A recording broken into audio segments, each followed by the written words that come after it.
Pak Maulwi kapan terakhir kali bertemu dengan Bung Karno dan pada momen apa waktu itu?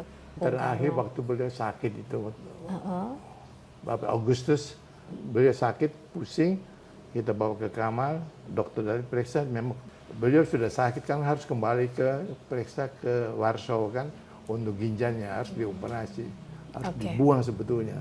Tapi beliau bilang jangan dulu dioperasi, sebelum tugas saya yang terakhir, Irian Jaya harus kembali dulu, baru saya mau operasi. Ini sebelum Bung Karno dipinggirkan ya? Ya. Kita semua tahu kalau Bung Karno itu disegani oleh hampir semua pemimpin dunia waktu itu ya. Khrushchev juga. Nasser, Tito, semua. Tapi ada tidak sosok yang mungkin juga ditakuti oleh Bung Karno? Secara pribadi pernah cerita tidak kepada Pak Maulwi? Tidak pernah ditakuti. Tapi dia paling aneh adalah Kennedy. Paling kagum maksudnya? Artinya bukan kagum saja, tapi akrabnya. Paling dekat? Paling dekat dengan Kennedy. Kenapa ya waktu itu bisa sangat dekat mungkin dengan dalam Kennedy? Cara berpikirnya agak sama.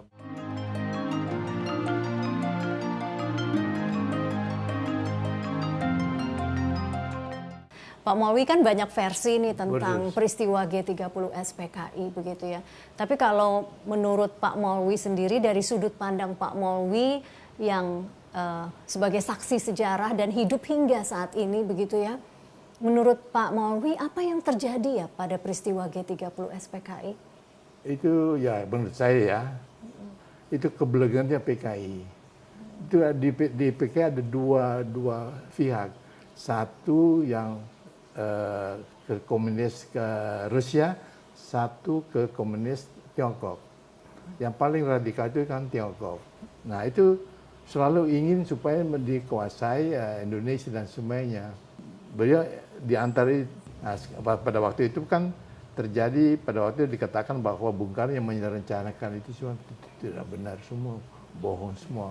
Pak Maulwi termasuk yang sangat yakin bahwa Bung Karno tidak tahu apa-apa tentang G30 SPKI begitu kan ya. Oleh gerakan 30 September akan dengan konsekuen melaksanakan. Setelah peristiwa G30S 1965 dan pasca bubarnya Cakrabirawa pada 1967, Maulwi Sailan menjadi ajudan setia Bung Karno. Ia bahkan selalu mengemukakan pembelaannya saat ia bertemu dengan Bung Karno pertama kali saat peristiwa G30S terjadi. Berarti Bung Karno benar-benar kaget ya waktu menerima laporan dari Pak Maulwi waktu itu. What will you do? Apa diapakan saya gitu bilang. Tunggu dulu di sini saya bilang. Kita mau cari dulu apa sebenarnya terjadi. Berarti grote overrompeling itu kup yang betul-betul besar. Baru terkaget. Dari sini tahu bahwa beliau sama sekali tidak tahu mengenai persoalan ini. Selang tak berapa lama kemudian Maulwi Sailan pun ikut diperiksa oleh Kopkamtib. Tak pernah tahu hari itu menjadi titik yang mengubah jalan hidupnya. Ia pun ikut dipenjara oleh rezim Orde Baru tanpa proses pengadilan. Waktu saya Cakrabirawa kan ada peristiwa kan gitu, kita dibubarkan. Saya kembali ke CPM. Pada waktu dibutuhkan ajudan, saya dipilih, ditunjuk oleh Bung Karno menjadi ajudan. Nah, pada waktu ajudan, saya dipanggil oleh Kopkamtib. Tidak pulang-pulang lagi, saya dipanggil, diperiksa.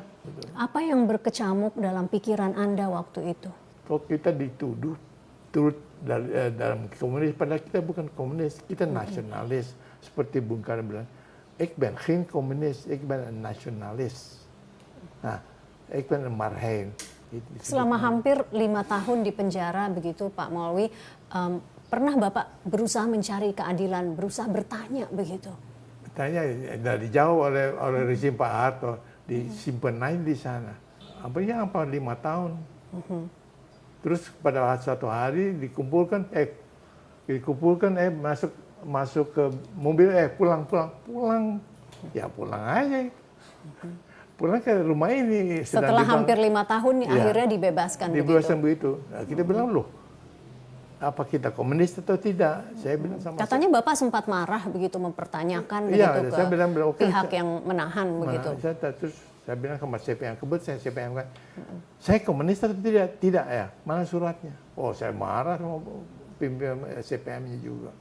Nah, diberikan oleh CPM, saya bukan komunis, ya nasional. Dan kemudian diberikan pensiun kepada kita. Apa yang terjadi pada keluarga Pak Maulwi ya waktu itu? Bapak saat itu sudah punya 4 anak kan waktu itu? Itu bersama itu orang tua terpaksa ke orang tua. Nggak ada uang, nggak ada sama sekali. Menderita betul famili saya.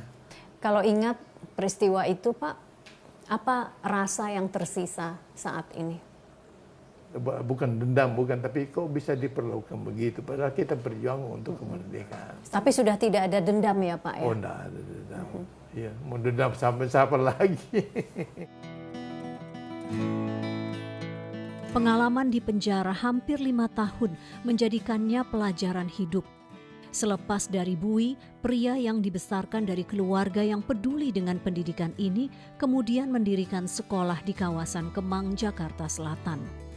Terinspirasi dari ketiga tokoh yang mempengaruhinya, Amin Sailan, sang ayah, Bung Karno, dan Buya Hamka, ia menggabungkan konsep ketiganya sebagai cikal bakal pendirian lembaga pendidikan tersebut.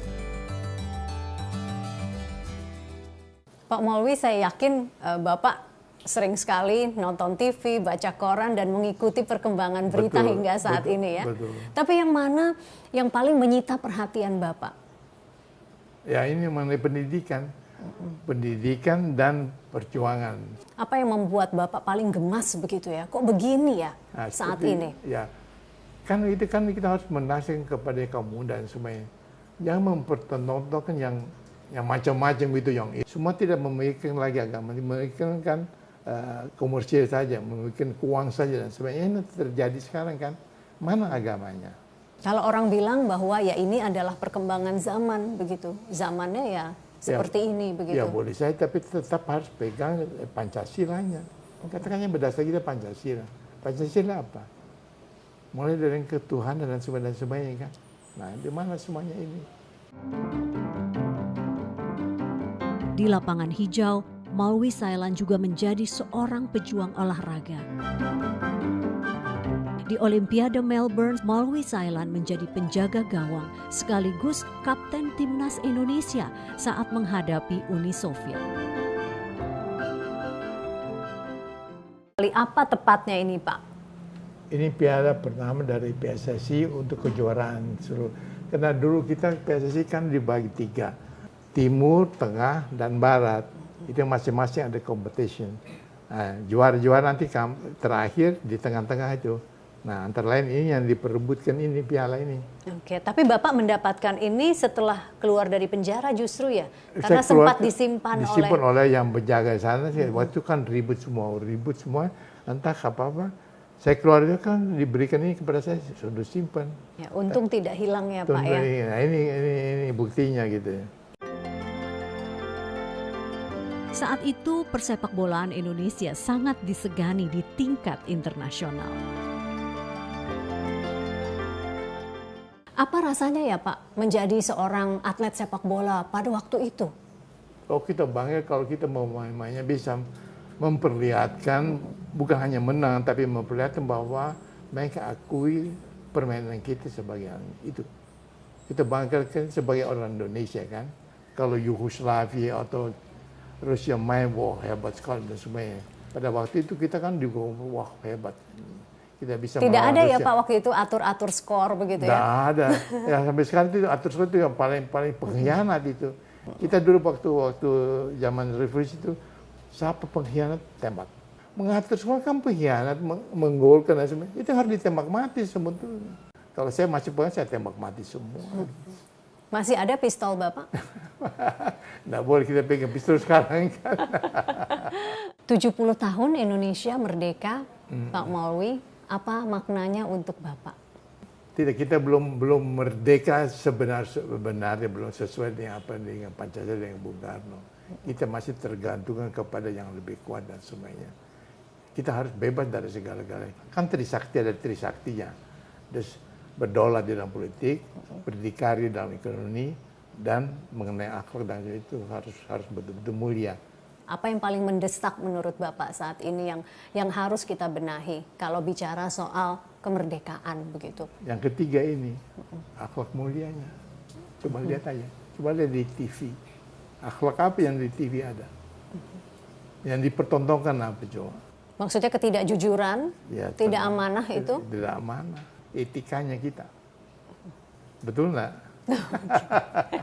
Pak Maulwi Sailan, terima kasih telah berbagi cerita di Sudut Pandang. Ya, terima kasih.